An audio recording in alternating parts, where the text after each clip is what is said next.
What's going on, guys? Welcome back to another video with Lace by J5, and today we're doing my favorite type of video. I promise you guys, this right here is my favorite type of video to put on this channel.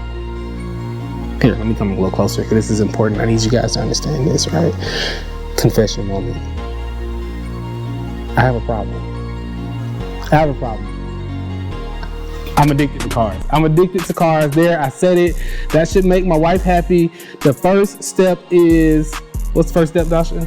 Admitting that you have a problem. I just admitted it. All right, so you guys are gonna help me through my healing. But anyway, today we're introducing a new shop vehicle. That's right, we bought another car because why not, right? 2025 Hummer EV, GMC Hummer EV. It's just a Hummer to me, right? So let me tell you guys, the Hummer has always been a dream car of mine. You know, when I was a kid, the H1s riding down the street looking totally obnoxious and ridiculous and oversized for the road, it just did something to me. And ever since then, I have wanted a Hummer. That has always stayed true. And now we got one. So we're just gonna show you guys around the car. We're gonna tell you why I picked it. Some of the stuff I like about it so far. We haven't had it very long. I think it's been about a week now. And we actually were out of town for like 3 or 4 of those days, so haven't had a lot of experience with it yet, but so far so good. So come along for the ride. All right, like I said, I always wanted a Hummer, and I know this is not technically an H1. It's not the original, the one that I had dreams about, but it's as close as I'm gonna get right now because this is way more practical. One of the things I love about this thing so far is the range. So you may or may not know, but we are coming from having an electric vehicle prior to this one.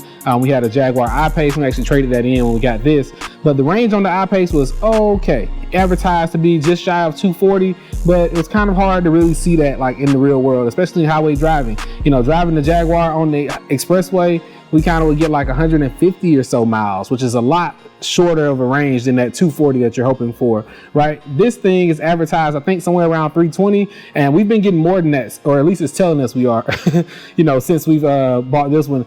And so I've been seeing like 340 to 350 miles of range with this thing. And so coming from a vehicle that was getting 100 miles less than that essentially, and this being really accurate as far as the range that it's representing or that it's telling you, that's been one of the big things that I really like so far, is the accurate range and it being a lot longer. So easy to live with. No range anxiety with this one. Couldn't say that about the Jaguar, you know. But overall, I just always love the uniqueness of the Hummer. It's kind of a striking vehicle, and I think they did a good job even with this refresh of making sure that it's still a striking vehicle. You know, when you see this, you realize it's not quite like anything else that's on the road. You know, front end is totally different. Sure, it's a GMC, but just looking at it from the outside, your mind doesn't just say like, oh, there's a GMC truck. It probably says that's a Hummer, or either what is that, right? And that's kind of what's cool about it.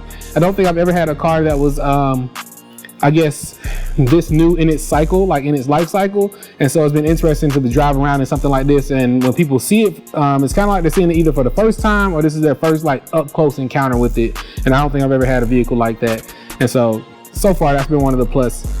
One of the other big plus for this thing is the removable tops. And so when Chevrolet announced that they were going to make a Silverado EV, I was very excited about that vehicle. And this was back in like, I don't know, late 2019 or 2020, somewhere in there maybe. I actually own an Avalanche, and the new Silverado EV reminds me a lot of like a new Avalanche. Has a lot of the same features. The body looks very similar. And so I was kind of excited, like, oh, a new Avalanche, cool, I'm gonna go get one of those. And the pricing has gone up. When they first announced that vehicle, pricing was a lot more, what's the word? I don't even know if affordable is the word, but just it made more sense, right? It was lower. But like everything else in today's economy, prices are way up. And so now the Silverado EV basically costs just as much as a Hummer. And I kind of think the Hummer is just a cooler vehicle overall. Better range with the Silverado, but the Hummer is cooler. And one of the reasons that I think it's cool is because the removable tops. This thing has tops that come out, 4 T-tops, or however you want to call it, removable tops. You can really take virtually the whole top off of this thing and have like an open air experience, which I don't know, you can't really get that in another vehicle of this size, I don't think. So that's pretty cool. I actually took the tops out the first day or second day that we had it and rode around and had a lot of fun, and that really made me happy. So that's definitely a big plus for this one. And then surprisingly, this thing rides pretty smooth. I don't know why I thought I was gonna get into it and it was gonna be a little bumpy, a little rough, like, you know, rugged Hummer-like, I don't know. But overall, it rides pretty good. I mean, I'm totally satisfied with how smooth it is on the road. You know, handles decently for what it is. I mean, it's a big, huge truck. I think this thing is just shy of 10,000 pounds. It's like 9,990 pounds or something like that. Like, this thing is super heavy. You know, I think partially because of that huge battery pack that it has, but it rides really good, and it even has pretty decent acceleration for what it is for a vehicle this heavy. You know, this is the 2-motor model, so it's not like the top of the line. It's not the 3X, but it has plenty of get up and go, I think. You know, it's not as extreme as a 3X, but you get most of what the 3X offers, I think, and you know, for less money, which makes sense to me. All right, so like I mentioned, this is a GMC vehicle, and as such, we get the benefit of this cool multi-pro tailgate, which I think is pretty useful for this truck because it has a really high load floor. Like, just standing on the ground, the bottom of this bed is kind of high up, and it would be hard to get into it without having this step. So that's pretty cool. But just to tell you guys a little bit about our plans for the vehicle, you know, of course we're gonna wrap it, duh, right? That's what we're here for. So we're not exactly sure what color we're gonna go with. I got a few ideas, but maybe you guys can give me some ideas of your own. You know, let me know what you wanna see on the truck, and maybe we can make that happen. So leave that down in the comments below. You know, definitely give us your opinions. If you got any ideas for cool colors or design schemes, we're definitely open to hear about it. So aside from the wrap, of course, we're looking at putting some wheels on the vehicle. I'm looking at a few different sets. I actually did get this one option with the 22-inch wheels. So you have either an 18-inch option or a 22-inch option.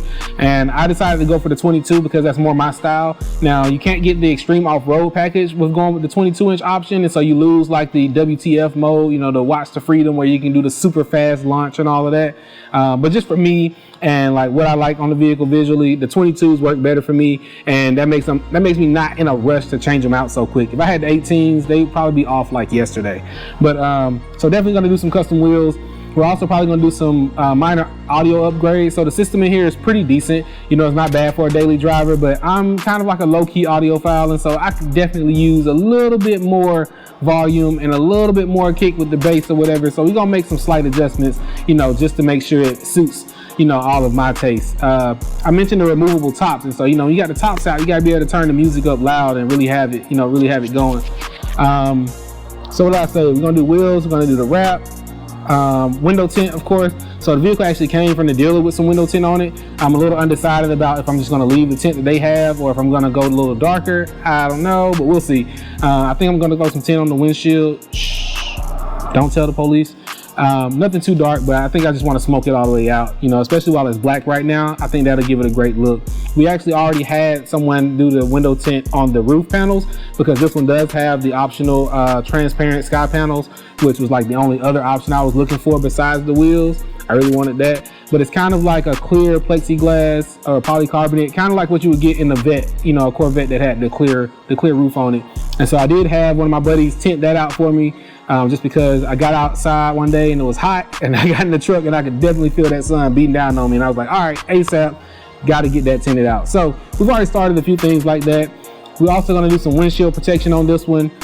If you watch some of our other videos, you may have heard me talk about that, but that's a product that's been kind of, how do I say, that's a product that's been making some advances as far as like protection of the glass as well as ease of install. And so I think we're going to be offering that here at the shop. And so I'm definitely going to do it on the truck because I hear that these vehicles like the Hummers and the Jeeps that have those really flat, straight up and down, you know, vertical windshields are kind of prone to cracks and things like that. So we want to make sure we get that taken care of to avoid a costly replacement in the future.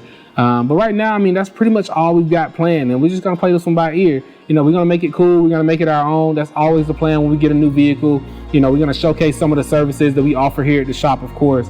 And, you know, overall, just make it fun. So if you guys got any suggestions, like I said, leave them in the comment box down below. If you like this video, make sure you leave it a thumbs up. And if you want to see more content specifically on the Hummer EV, then make sure you let us know. And till next time, it's Laced by J5. Signing out.